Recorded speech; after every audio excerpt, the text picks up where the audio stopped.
Pretty straightforward removal. I'm going to go ahead and remove the remaining screws.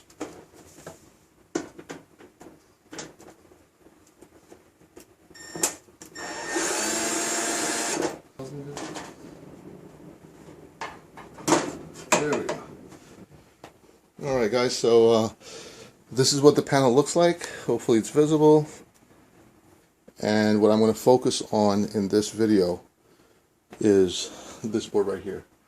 So I guess I will later on look at the voltages, check the voltages based on the specs there. So one thing that I did forget to do before I took down this power supply board was to check whether or not the screws were indeed tight. Anyhow, let me try tightening this. Let's see. All right, these were loose. These are okay. These are loose.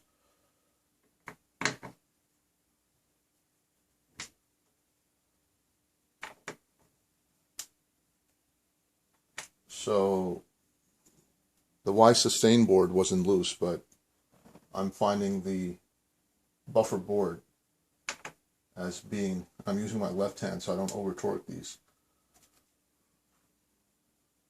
But these are definitely, yeah, definitely. So this is the power supply board, and I started off looking at each and every joint, and I could not find anything until I think this last, the last of the blue rectangular capacitors, where I finally found something. It was missing solder, and it was totally loose, and probably the cause of my problem. So I'll show you that in a second. Alright, so now we're just looking over the board just to make sure there's no cracks on any of the joints. I'm also looking for corrosion or any sort of pitting, any markings. And I do come across this piece right here. You can see it's a little bit of corrosion going on. And what I'm going to do is clean it. And, it's been there for about 10 years. So I'm just going to clean off some of the residue there. And then flow some fresh solder. I'm not going to remove the old solder. The joint is not that bad. I just wanted to just apply some more fresh, just to clean it up and make it a little bit better. So again, going over the board again and just looking at any sort of imperfections that I find. So this final piece, this is the whole reason of why I was having issues, is this. You can see it's totally bad. It's moving. It's not making a connection. And this was the main issue. And what I'm going to do is try to remove the old solder. I'm just preparing it right now.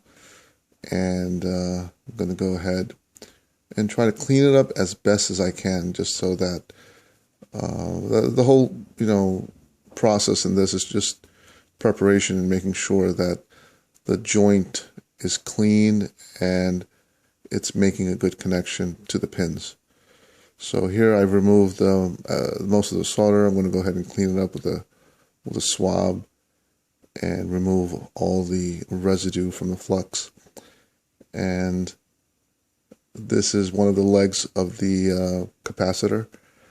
In the next, you'll see the next one is not so bad, but this one was really bad. And now what I'm going to do is just, try to get all these hairs as clean as I can so that I have a nice working surface. So I'm applying, again, getting it ready for the new solder.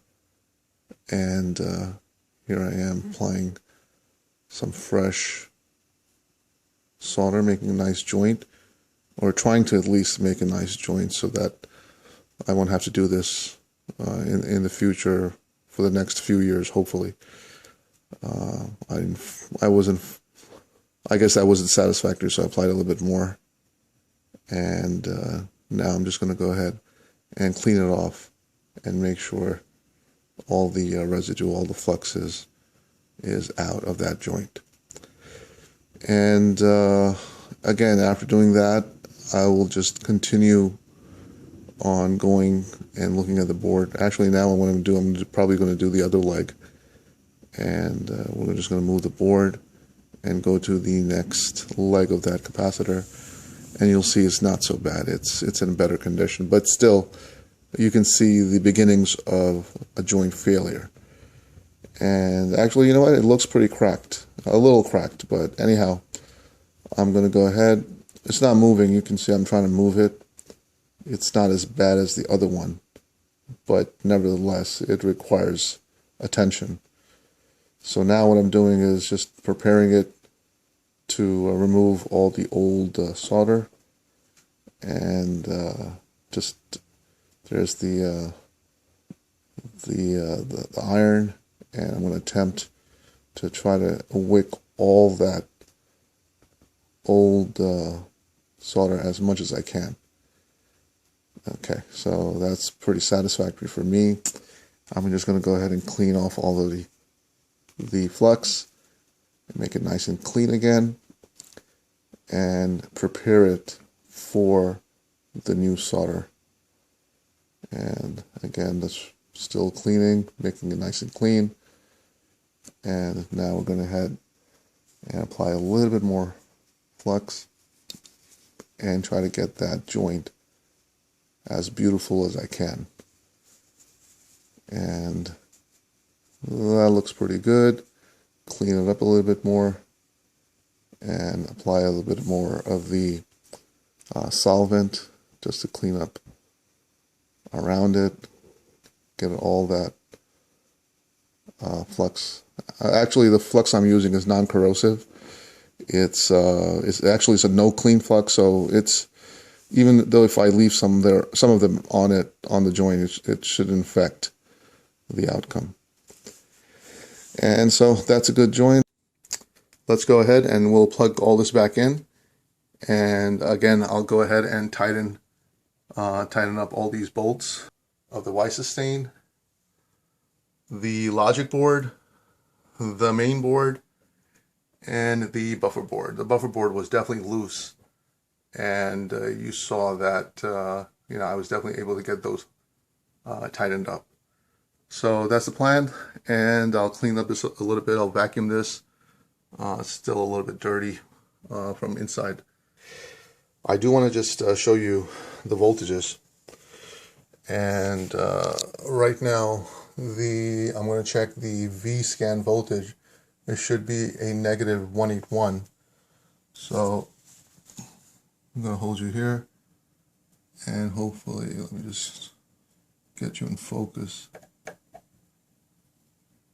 So we're at negative 180, which I believe is close enough. Let me know if it should be right on the dot, or if it's close enough, if that's okay. So now I'm going to check the VA voltage. I'm sorry, not VA, the VS voltage. The VS voltage should be 205. So let's go ahead, and we're right on the money, 205. And the next one I'm going to check is the VA voltage, which should be 58 volts. And let me see. We are at 57 volts. And I just love to see that light. That light every second blinking just tells me that everything is working A-OK.